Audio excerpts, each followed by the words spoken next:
Olá, seja bem-vindo ao Linha de Frente, o espaço em que a Ara Tudo é Dica para a gente discutir temas relevantes para a Bahia, para o Brasil e também para Salvador. Um dos assuntos mais comentados aqui no dia a dia de Salvador é como andam as finanças da nossa capital.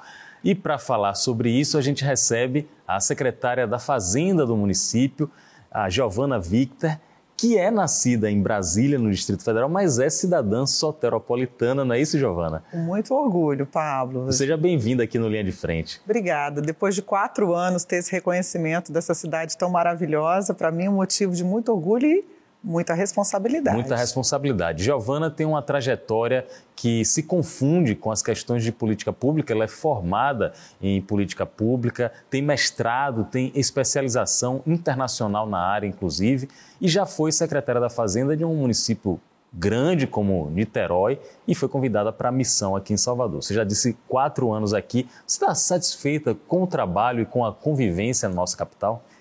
Salvador é um presente para a minha vida. Hoje mesmo eu estava andando, quando vem essa época do verão, o céu muda e o mar muda de cor muito, né, da Bahia. Então eu vinha pensando nesse presente. E, Pablo, foram 4 anos de grandes desafios. Quando em 2021 o prefeito Bruno assumiu e eu comecei a gestão na Secretaria de Fazenda, nós ainda enfrentávamos com muita gravidade a pandemia da Covid-19. Em 2021, houve um retorno muito rápido e muito agressivo da pandemia. Então, as despesas em 2021 foram muito preocupantes. Nós não recebemos transferências do governo federal como aconteceu em 2020. Então, praticamente em 2021, foram atenções relacionadas à reabertura de gripários, leitos de UTI. Nós chegamos assim muito perto de um limite de atendimentos, mas que felizmente nós conseguimos realmente ter toda a responsabilidade no atendimento à população. Então foram modificações, né? Em 2022 nós tivemos uma retomada da economia importante, tivemos ali um crescimento da receita em decorrência da retomada do ISS, como houve a abertura e nós tivemos assim uma arrecadação muito superior ao ano de 2021. 2023, implementando os projetos, realizando os investimentos que se consolidaram em 2024.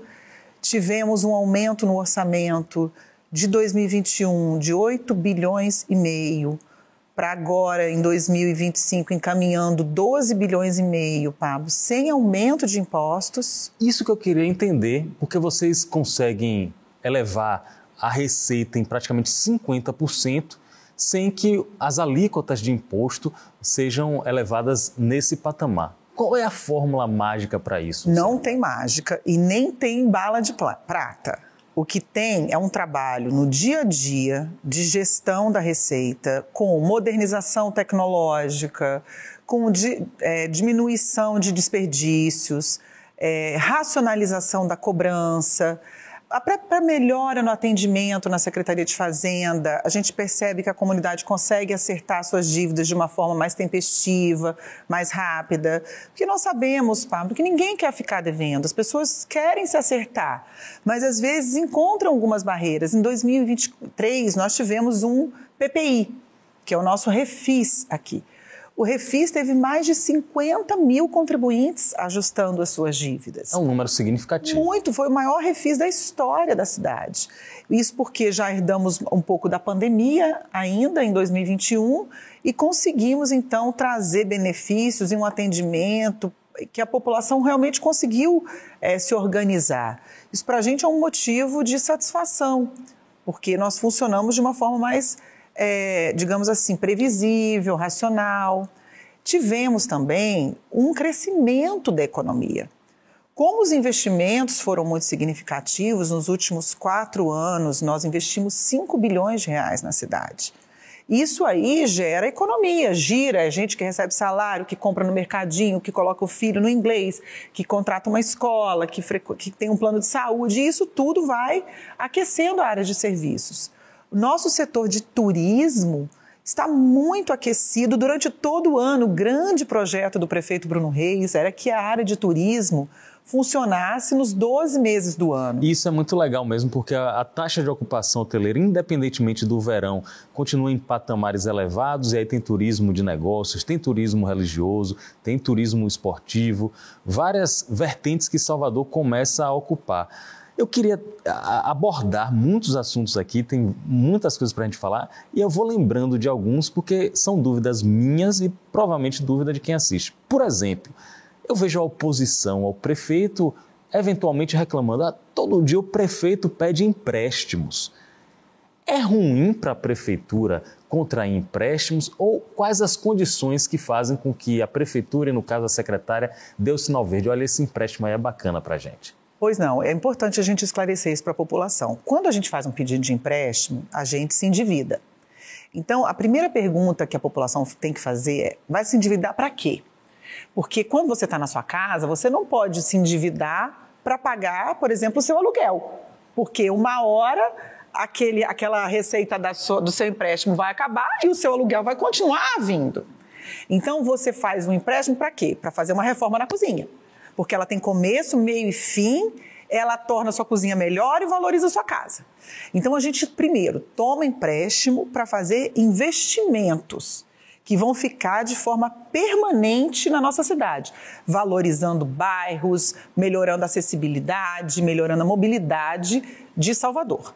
Esse é o primeiro ponto: se endividar para investir, para despesas de capital, para crescer a economia da cidade. Segundo, como que a gente se endivida? Primeiro, a gente tem que analisar qual taxa de juros que a gente está pegando, porque não pode ser um dinheiro muito caro. Se for um dinheiro muito caro, não vale a pena. Então, como que a gente analisa isso? Um dinheiro que a gente faz que tem um aval do Tesouro Nacional é um dinheiro bem mais barato. E é esse dinheiro que hoje Salvador consegue tomar. Porque está com a saúde financeira capaz de... Exatamente. Existe um indicador do Tesouro Nacional que se chama CAPAG, que é capacidade de pagamento. Esse CAPAG hoje de Salvador é A+. Isso significa que nós temos a melhor nota para tomar empréstimos. Todos os dias a gente recebe instituições financeiras querendo emprestar para Salvador, porque nós temos o aval do Tesouro Nacional e temos uma receita, uma organização do Tesouro que pode realmente arcar com as prestações. Só que, claro, nós fazemos sempre um balanceamento do grau de endividamento, com a receita que a gente tem para pagar essa dívida e o que a gente precisa, porque a gente se endivida para fazer investimentos para adiantar o bem-estar na cidade. O investimento que talvez eu tivesse que economizar 10, 12 anos para fazer uma determinada via ou uma determinada obra, a gente adianta com empréstimo, entrega aquela obra e a população usufrui 10 anos antes do que usufruiria se a gente tivesse que juntar o dinheiro antes. É uma explicação bem fácil de quem está na ponta entender. Estou conversando com a secretária de Fazenda da capital, Giovana Victor, está falando conosco sobre temas relevantes que impactam no nosso dia a dia, que muitas vezes não são muito bem explicados, porque é difícil a questão matemática para mim, para quem é de humanas e para o povo que está no dia a dia, é difícil entender. Salvador, prefeita, vários indicadores apontam que Salvador é uma cidade pobre, é uma cidade com uma população muito grande, com um desnível social também enorme. E eu fico olhando para a missão da senhora, tentando equacionar números, a frieza dos números, com o calor humano de uma necessidade que precisa de apoio e amparo social.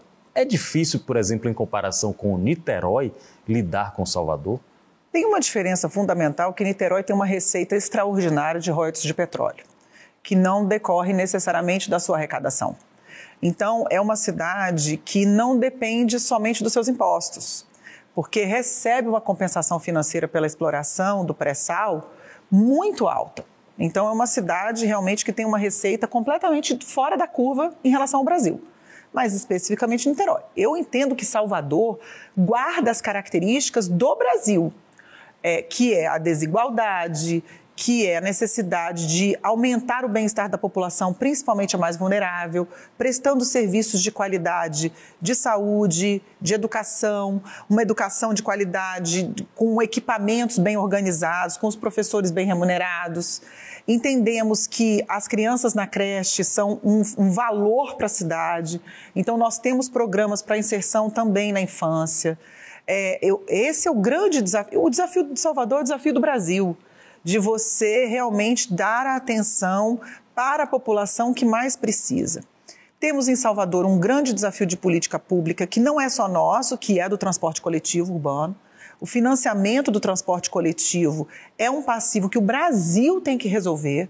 As cidades não possuem uma receita suficiente para arcar com a despesa hoje colocada nos serviços de transportes. Então, nós estamos atuando junto ao governo federal, junto ao governo estadual, para garantir que esse financiamento seja compartilhado. O transporte coletivo ele é importante para a competitividade do país. Além de você que sai 5 horas da manhã de casa e fica, às vezes, muito tempo esperando um ônibus, não pega um ônibus com a qualidade que gostaria, isso é um problema para o país, porque as pessoas perdem muito tempo no trânsito, chegam cansadas no trabalho, não desempenham como poderiam. Então, todo o Brasil tem que olhar para essa problemática da regulação e do financiamento do transporte coletivo urbano, coisa que o prefeito Bruno Reis tem conduzido muito bem em Brasília. Nós ainda já aportamos uma quantidade importante de recursos nos últimos 4 anos, mas, como você disse, nós temos que estar preocupados com a sustentabilidade da nossa despesa. Por isso, enfrentar a questão do financiamento do transporte coletivo é importante para toda Salvador e para todo o Brasil. Foi um tema muito debatido em campanha, inclusive com os valores que a Prefeitura precisa subsidiar anualmente. Pelo que a senhora fala, vai ser impossível continuar mantendo esse subsídio por um longo prazo, ou, mais ainda, aumentando esse subsídio para que tarifa de ônibus, por exemplo, não venha a encarecer no bolso do trabalhador. Qual vai ser, na visão da senhora, do melhor cenário possível, qual vai ser o desfecho ideal para essa história? O desfecho é que as prefeituras sejam compensadas com recursos arrecadados pela União, que existe uma contribuição que chama CID, que incide sobre os combustíveis. Nós temos propostas para que os recursos dessa contribuição sejam destinados aos municípios, para que os municípios arquem com as despesas relacionadas ao transporte coletivo. Veja, Pablo, não é impossível que a gente continue dando subsídios. Se ele for necessário para garantirmos uma tarifa dentro da economicidade que a cidade é capaz de absorver, esse subsídio será concedido. Ele está realmente dentro do nosso plano, está na lei orçamentária, só que isso provoca um desequilíbrio. Recursos que nós poderíamos estar investindo em outros aspectos, em obras, em educação, em saúde, nós teremos que investir na sustentabilidade do setor. Nesse momento é até meio sintomático, um pouco emblemático, que é o momento em que está acontecendo a votação na Câmara da Lei Orçamentária Anual, da LOA. Os vereadores estão analisando a previsão orçamentária da Prefeitura para o ano que vem. Há muitas mudanças de um ano para o outro? Vocês estão focando nesse ou naquele aspecto da administração pública? Olha, o que nós temos para o ano serão alguns aumentos de receita para investimento decorrentes de financiamentos que já foram autorizados pela Câmara. Temos essa nossa grande regra nacional, que é investir o que se arrecada, 25% na educação. E eu queria puxar esse detalhe. 25% para a educação é uma trava da Lei de Responsabilidade Fiscal. Algumas pessoas até dizem que em algum momento isso pode gerar impactos negativos ou para a educação, até mesmo para a saúde. A população está ficando mais velha, pode ser que a gente precise mais recursos na saúde do que atualmente é destinado. Como é que a senhora enxerga esses limites que a administração pública tem? Olha, quando a Constituição colocou um mínimo de 25% na educação, isso é uma declaração do país que a educação é uma prioridade. Então, é importante discutir isso como um valor público, digamos assim, não financeiro. O país decidiu que a educação seria tão importante que 1/4 do valor arrecadado seria destinado ao ensino, ao aprendizado. Então, nós como gestores hoje temos o dever, não só na área de educação, mas em todas as áreas, em prestar um serviço de qualidade. Então, se gasta 25% na educação, as crianças têm que aprender com qualidade. Elas têm que sair aptas para um mundo digital, tecnológico. Por isso que nós, inclusive, compramos os tablets, distribuímos esses tablets e computadores para os professores. Então, é importante que no uso do recurso, haja qualidade, que nós vemos cada vez mais discutindo a questão da qualidade do gasto. Então, da mesma forma, a saúde. Sim, a população está envelhecendo. Tratar de envelhecer com qualidade, com uma alimentação saudável, com atividades físicas. Você vê que a prefeitura vem implantando uma série de espaços, academias ao ar livre, orla revitalizada. O objetivo disso é fazer com que a população, campos e quadras, pratique, se exercite para um envelhecimento com qualidade. Então, é importante discutir, para além dos indicadores, que existem, sim, algumas críticas. Você está certo, Pablo, porque isso enrijece a execução orçamentária, que é uma crítica que os gestores têm, em geral. Um orçamento mais flexível permitiria que algumas especificidades das cidades, pela localidade, pelo perfil populacional, pela vocação econômica, pudesse modificar um pouco essa despesa. Então, o enrijecimento orçamentário, ele é, sim, um fator de atenção na execução. Mas nós entendemos que o Brasil hoje fez essa declaração da prioridade na educação, que é convergente à nossa prioridade aqui em Salvador. A grande prioridade do prefeito é a educação. Quando você me perguntou como que a gente faz para equilibrar todos esses pratinhos de uma necessidade muito forte de despesa, em razão das características socioeconômicas da cidade e da receita que é possível arrecadar. O nosso principal instrumento, Pablo, é um planejamento efetivo. Na sexta-feira nós tivemos a última reunião do planejamento estratégico da primeira gestão do prefeito Bruno Reis. Ali foi feito o balanço dos 4 anos, das entregas dos projetos, do quanto foi cumprido, e a gente percebe que o planejamento foi executado. Desculpe interromper, pela votação, digamos, de 0 a 10, pela votação o prefeito teve nota 9, a administração teve nota 9. Mas pela administração, na interna, de 0 a 10, a senhora dá nota 9, 10, 8, tem o que para melhorar? Olha, todos os dias a gente tem que revisitar os nossos processos, as nossas decisões, porque quando a gente não inova, quando a gente não está andando para frente, a gente está andando de lado ou para trás, porque o mundo vai para frente. Então, o desafio que o prefeito vem colocando para a segunda gestão, fazer mais e melhor, a grande arma, digamos assim, nosso grande trunfo é a inovação. É como que, dispondo desses recursos, tendo esses desafios, eu posso fazer diferente. Quais vão ser meus instrumentos? Então, esse é o desafio que está colocado para a gente construir o nosso planejamento agora de 2025 a... Aí a gente vem para uma questão. Salvador não tem indústria. Salvador, talvez a indústria em Salvador seja o turismo, seja a indústria criativa. Como é que a senhora pode traduzir turismo, indústria criativa? A Salvador agora tem um polo de audiovisual no subúrbio. Isso é mensurável do ponto de vista econômico-financeiro? Traz divisas para a cidade também? Sim, muito. Inclusive, esse tipo de transformação é a que tem mais valor agregado. Esse exemplo que você trouxe na sua fala, Pablo, do South City, que é a nossa grande cidade do cinema, nós vamos nos apropriar uma área, o prefeito já publicou o decreto grande para a indústria cinematográfica. Isso gera uma cadeia muito complexa de emprego, de tecnologia, de gente, de artistas, cenógrafos, roteiristas, atores, a própria infraestrutura para montagem de cenários. Então, a cadeia do cinema é muito grande e complexa.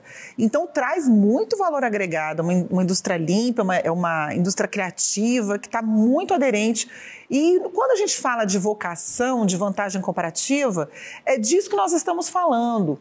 O que essa cidade tem de diferente? O que Salvador tem de diferente que pode atrair setores que a gente consegue reverter economicamente de forma positiva para a população?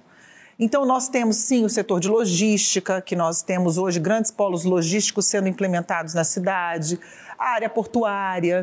Temos algumas áreas da cidade geográficas que nós identificamos para que realmente a gente possa aumentar a competitividade em áreas de transportes e logística. Então, temos, sim, alguns setores que nós estamos... A área náutica... que nós também estamos cada vez mais voltados agora para a nossa Bahia, que é um grande ativo geográfico pela sua localização, com áreas abrigadas, profunda. Então, o nosso porto tem um potencial muito grande.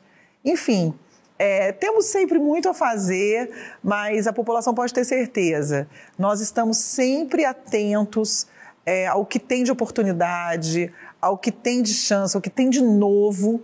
O prefeito é sempre o primeiro a ligar, a saber, a dar ideia e bancar, porque ele realmente é muito antenado, muito conectado, e quer saber sempre para a cidade o que tem de melhor. As duas principais fontes de arrecadação da prefeitura, das maiores, são o IPTU e o ISS. E a questão do ISS envolve também o que se chama de competição fiscal entre as cidades vizinhas, que vão tentando atrair micro, pequenas empresas, médias empresas de Salvador para o entorno. De alguma maneira, isso vai ser afetado com a proposta de reforma tributária que deve ser aprovada essa semana lá no Congresso? Sim, essa regulamentação e a reforma que foi aprovada, constitucional, Pablo, ela acaba com o ISS. Ela realmente, a partir de 2033, esse imposto não vai mais existir. Você vai ter um imposto que é o principal imposto dos estados, que é o ICMS, vai ser unificado com esse imposto sobre serviços, que é o imposto dos municípios, e vai gerar esse imposto sobre bens e serviços, que é o IBS, que vai ter uma alíquota única em todo o país, vai incidir, que a gente chama por fora, né? Você vai comprar um produto de R$100, vai estar na nota ali R$100, mas vamos supor que a alíquota seja 25%. Então, você vai ver a alíquota ali incidindo por fora, então você vai pagar R$125. Isso traz transparência, simplifica. A expectativa da reforma é que ela traga mais transparência, mais simplificação e termine com o que você está trazendo, que é a chamada guerra fiscal, onde você tem municípios que podem abaixar, por exemplo, o ISS de 5 para 2, então começam municípios limítrofes a diminuir a sua receita para poder trazer empresas. Como a alíquota vai ser similar, vai ser igual, esse tipo de comparação já não vai ser uma razão de tomada de decisão de empresas. As cidades vão ter que se tornar competitivas e os estados também, porque os estados também não vão conseguir abaixar o ICMS para trazer empresas. O que vai se fazer é aumentar a competitividade de outras maneiras. Que maneiras? Você garantindo uma infraestrutura de qualidade, energia para que as empresas funcionem bem, pavimentação, logística, gente capacitada, bem educada, que consiga operar máquinas e processos complexos. Então, a competitividade ela vai passar para um outro patamar. Então, nós temos uma expectativa, Salvador, a expectativa é de que aumente a sua receita quando vier o IBS, pois todo imposto gerado em Salvador vai ficar em Salvador, deve ficar em Salvador depois do período de transição. E também o país todo, a expectativa é que ganhe com o crescimento da economia. Foi muito debatido, ainda tem muito debate pela frente para ser feito, mesmo depois da regulamentação, ainda tem que ser desenvolvido muito sistema, implantado esse comitê gestor que vai redistribuir os recursos. Serão muitos os desafios, mas nós entendemos que é um processo que o Brasil tem que passar para se modernizar.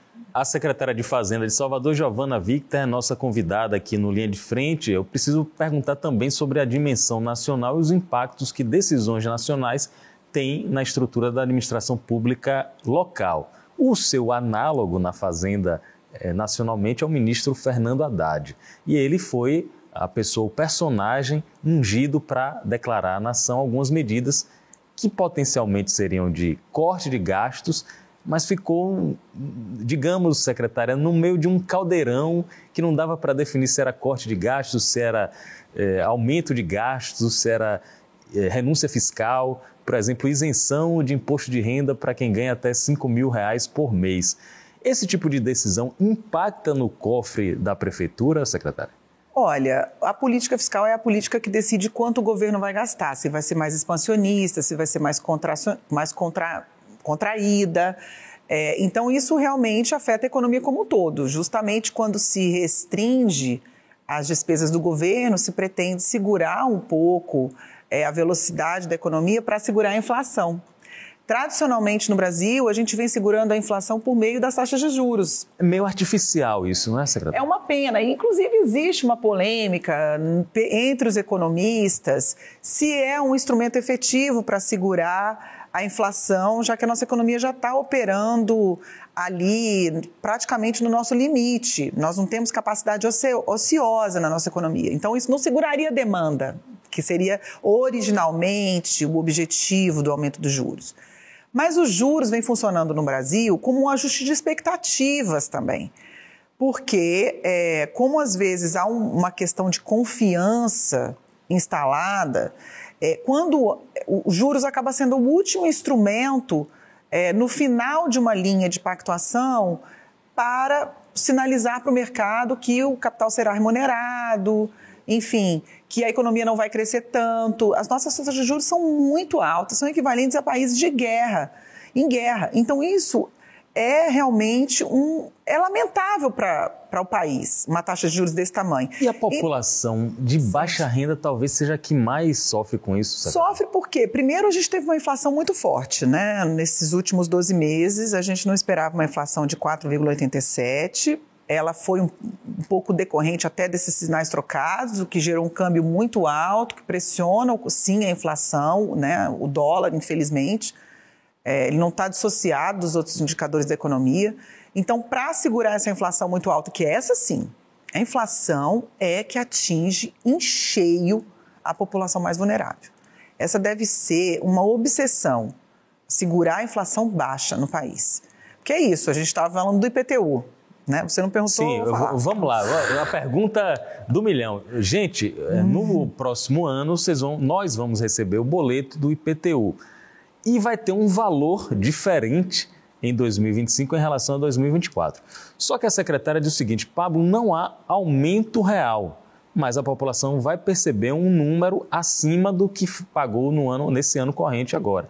O que há de aumento, secretária? Então, o imposto, que é um desses dois tributos que vem no carnê, ele só vai ter o reajuste da inflação dos últimos 12 meses, conforme a Câmara de Vereadores aprovou e conforme vem sendo feito na cidade nos últimos 11 anos. E a inflação foi de 4,87% nos últimos 12 meses. Foi uma inflação alta até. Então, esse será o critério, sempre foi, nos últimos 11 anos, é o critério de reajuste, mas mais uma vez demonstrando como que a inflação alta afeta todo o país em todas as nossas contas. Se a senhora pudesse dizer, olha, gente, eu não quero esse reajuste, pode funcionar com menos, pode funcionar sem reajuste. Se fosse possível, isso seria até bom para a economia da cidade? Aí você comprometeria serviços.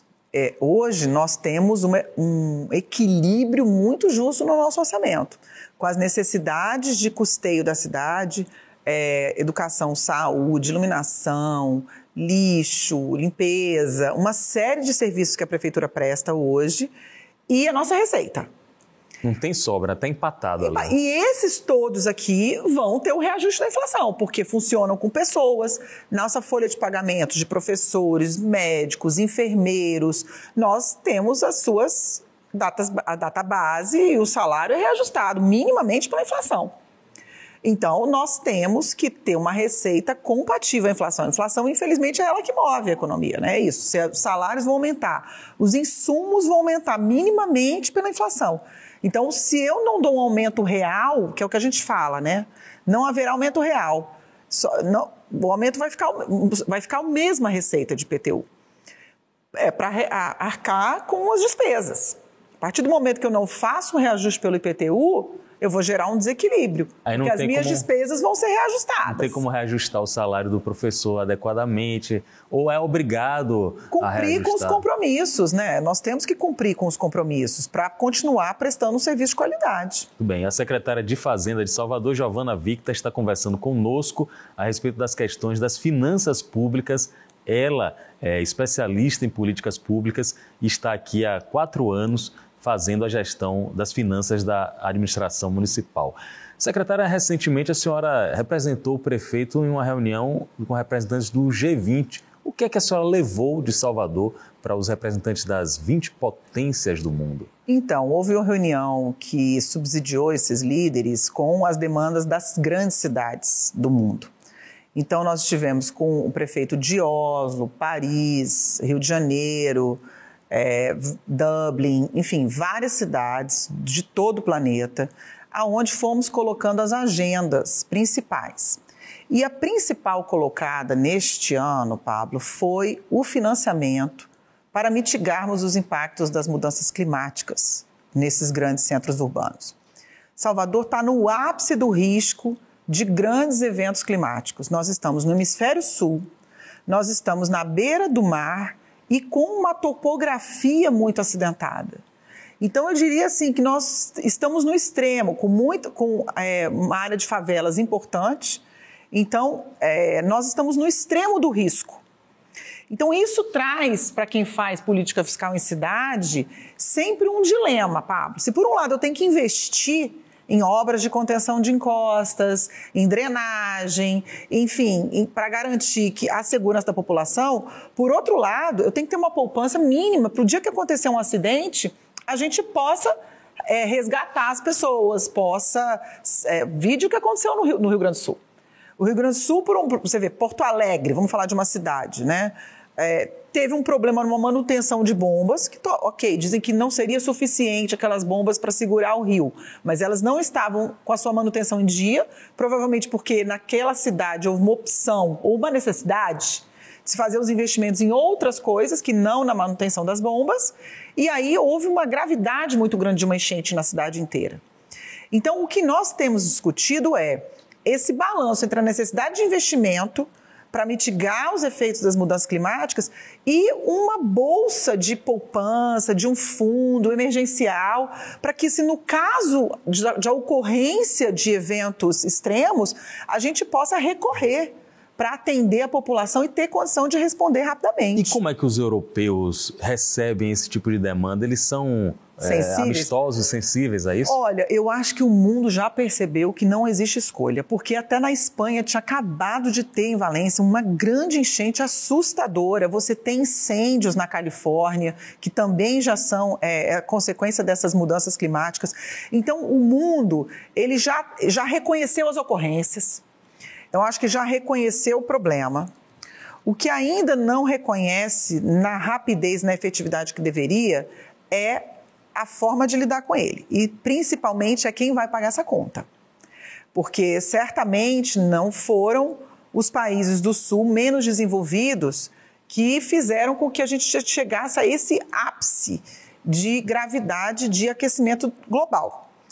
Todos nós temos que arcar com as nossas responsabilidades, todos.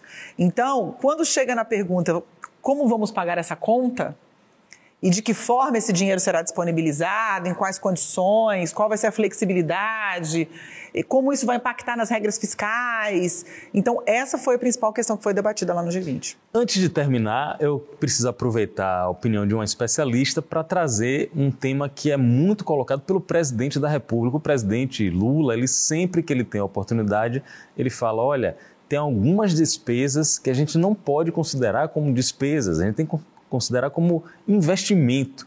E isso daria até a ele uma maior liberdade, uma maior margem para mexer nas contas públicas. Ele tem razão nisso, nessa reivindicação?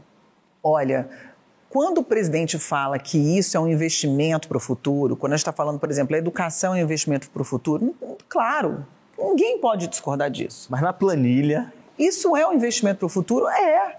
Mas é uma despesa. Então, ou nós trazemos a transparência e o diálogo necessário, ou nós vamos ver o que nós estamos vendo, um dólar a R$6, juros a 14. Não é isso que vai fazer o país crescer.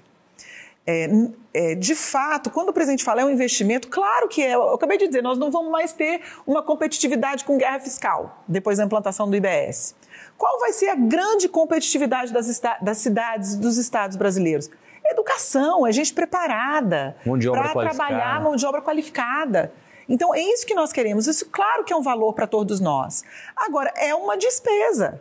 E não adianta eu virar e dizer não é, porque todo mundo vai saber que é. Não adianta eu dizer não caia da árvore maçã, porque tem a gravidade que vai... Então, acho que nós devemos tratar, saber o seguinte, governar é tomar decisões difíceis, porque nós vivemos com recursos escassos. Eu tenho um limite de impostos que eu posso arrecadar em Salvador, nós temos um limite. A população não aguenta mais um tanto, as empresas não aguentam mais um tanto, o país não aguenta mais um tanto. Então, nós temos um limite de receita e nós temos que arcar com as despesas dentro desses limites. E é lógico que é difícil, é muito difícil, isso exige um diálogo com a população e é o que eu vinha trazendo. Qual é o mecanismo que nós usamos aqui em Salvador? É o do planejamento estratégico, porque ali se elege as prioridades, o que vai ser feito primeiro, por quê, de que forma, quanto vai custar. E depois o que vai se fazer depois, porque a gente não consegue fazer tudo ao mesmo tempo, apesar de saber que é necessário. Mas há que se criar um diálogo responsável, vai se fazer primeiro isso, depois isso, depois isso, depois isso, porque cria-se uma relação de confiança com a sociedade, com as empresas, com o mercado. Então, há que se ter essa atenção, esse conhecimento e entender qual é a realidade. E não a questão apenas semântica, não é mudando um termo ou outro que vai resolver o problema. Foi isso que eu entendi das palavras da secretária Giovana Victor. Muito obrigado pela entrevista. Antes, um breve comentário com uma pergunta. Eu não conhecia a senhora, apenas o trabalho, estou tendo o privilégio de conhecer, estou vendo uma mulher, uma gestora pública muito articulada, com conhecimento técnico vasto e uma capacidade de transmitir esse conhecimento para a atenção de todas as pessoas. Uma mulher que está num posto de comando importante e que até o momento ainda não se lançou na política partidária eleitoral. Esse perfil que eu acabei de delinear transformaria no anseio político de qualquer partido numa potencial candidata. Giovana Victor tem pretensão política a ser candidata? Não, hoje não. Hoje minha pretensão é fazer o doutorado. Na verdade, Pablo, atividade política a gente pode exercer de várias formas. Eu tenho uma militância política em relação à mulher, ao gênero, à questão de gênero, a mulher em espaços de decisão, a espaços para a mulher no serviço público. Eu tenho uma militância política. Nós temos uma militância política quando nós trabalhamos para a redução da desigualdade, nós temos uma militância política quando nós aderimos a um projeto político eleitoral que é aderente aos nossos valores. Então, hoje eu já ocupo um cargo político, com a confiança do prefeito Bruno, do seu grupo político. Essa é um posto político já, não eleitoral. E eu exerço a minha atividade política com essas causas que eu mencionei. Das mulheres, do gênero, da ocupação das mulheres em espaços de poder, sejam eles públicos ou privados.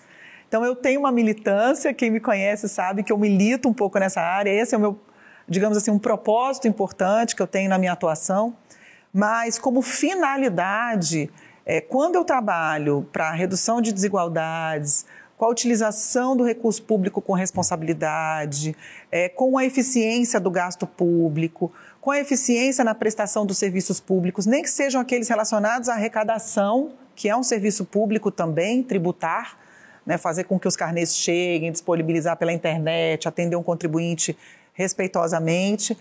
Isso eu entendo como uma atividade política também. E realmente, e uma militância bem executado, como diz o provérbio de Confúcio, a palavra convence, mas é o exemplo que arrasta. Parabéns pelo seu trabalho, até o próximo encontro, Giovana Victor. Obrigada pela oportunidade, foi ótima a conversa. Eu agradeço a você e também a você que acompanhou. Muito obrigado pela companhia e até o próximo encontro.